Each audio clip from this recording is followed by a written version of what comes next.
కేంద్రమే పన్ను విధించి పన్ను వసూలు చేసి రాబడినంతటిని తానే అనుభవించే పన్నులు. అంటే కేంద్రమే అనుభవిస్తుంది.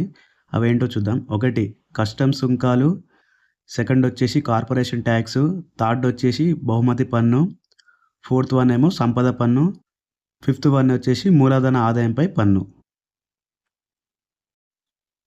రాష్ట్ర ప్రభుత్వం విధించే పన్నులు అవేంటంటే అమ్మకం పన్ను, వృత్తి పన్ను, ప్రవేశ పన్ను, భూమి శిస్తు, విద్యుత్ పన్ను, వినోదపు పన్ను, ప్రకటనలపై పన్నులు, stamp duty and registration tax, రాష్ట్ర ఎక్సైజ్ సుంకాలు, మోటార్ వాహనాలపై పన్నులు వంటివి రాష్ట్ర ప్రభుత్వం విధిస్తుంది.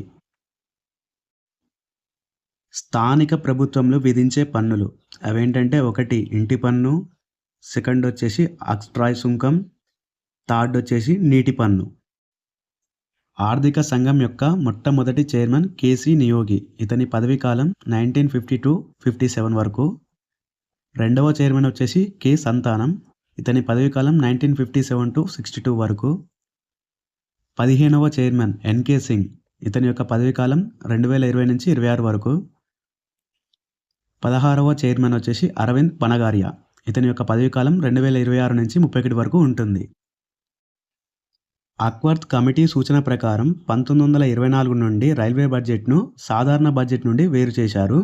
తరువాత బిబేక్ దెబ్రాయ్ కమిటీ సూచన మేరకు 2017 నుండి రైల్వే బడ్జెట్ను మరలా సాధారణ బడ్జెట్లో కలిపివేశారు.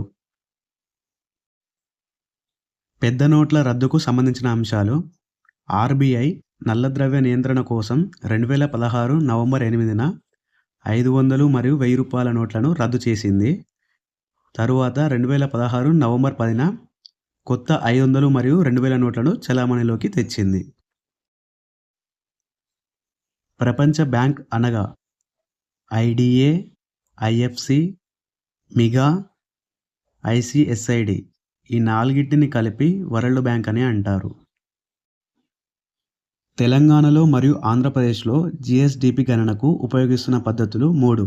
అవేంటంటే 1 ఉత్పత్తి పద్ధతి, సెకండ్ వచ్చేసి ఆదాయ పద్ధతి, థర్డ్ వచ్చేసి వ్యయ పద్ధతి. రైత్వారీ పద్ధతిని 1792లో సర్ థామస్ మున్రో ప్రవేశపెట్టాడు. జమీందారీ పద్ధతినేమో 1793లో కారన్ వాలిస్ ప్రవేశపెట్టాడు.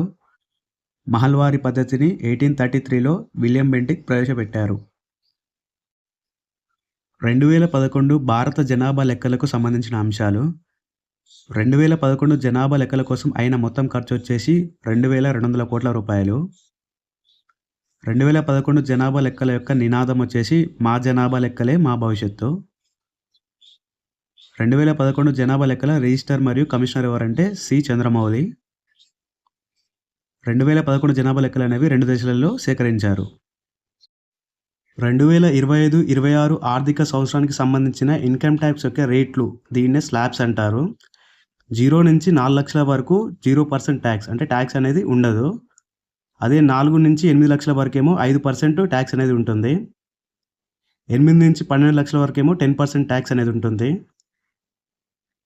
12 నుంచి 16 లక్షల వరకేమో 15% ట్యాక్స్ అనేది ఉంటుంది. 16 నుంచి 20 లక్షల వరకేమో 20% ట్యాక్స్ అనేది ఉంటుంది. 20 నుంచి 24 లక్షల వరకేమో 25% అనేది ట్యాక్స్ ఉంటుంది. ఆపై అంటే 24 లక్షల కంటే ఎక్కువ ఉంటే 30% ట్యాక్స్ పడుతుంది. 12 లక్షల వరకు ఆదాయంపై 10% ట్యాక్స్ ఉన్నప్పటికీ ట్యాక్స్ రిబేట్ పరిమితిని 12 లక్షలకు పెంచితే అప్పుడు ఈ 12 లక్షల వరకు ఎటువంటి ట్యాక్స్ అనేది చెల్లించనక్కర్లేదు. ఇది కేవలం 12 లక్షల పైన ఆదాయం ఉన్నవారికి మాత్రమే వర్తిస్తుంది. 2025-26 ఆర్థిక సంవత్సరంలో ఫిబ్రవరి 1న ప్రవేశపెట్టిన కేంద్ర బడ్జెట్లోని కొన్ని ముఖ్యమైన అంశాలు అవేంటంటే 1 12 లక్షల వరకు ఆదాయంపై ఎటువంటి పన్ను లేకపోవటం, కిసాన్ క్రెడిట్ కార్డుల రుణ పరిమితిని 3 లక్షల నుంచి 5 లక్షలకు పెంచటం, బీమా రంగంలోని విదేశీ ప్రత్యక్ష పెట్టుబడుల పరిధిని అంతకుముందు ఉన్న 74% నుంచి 100%కి పెంచటం, గిగ్ వర్కర్లకు ఆరోగ్య బీమాను కల్పించటం, 36 రకాల కీలక ఔషధాలపై కస్టమ్ డ్యూటీని రద్దు చేయడం వంటివి బడ్జెట్లోని ముఖ్యమైన అంశాలు.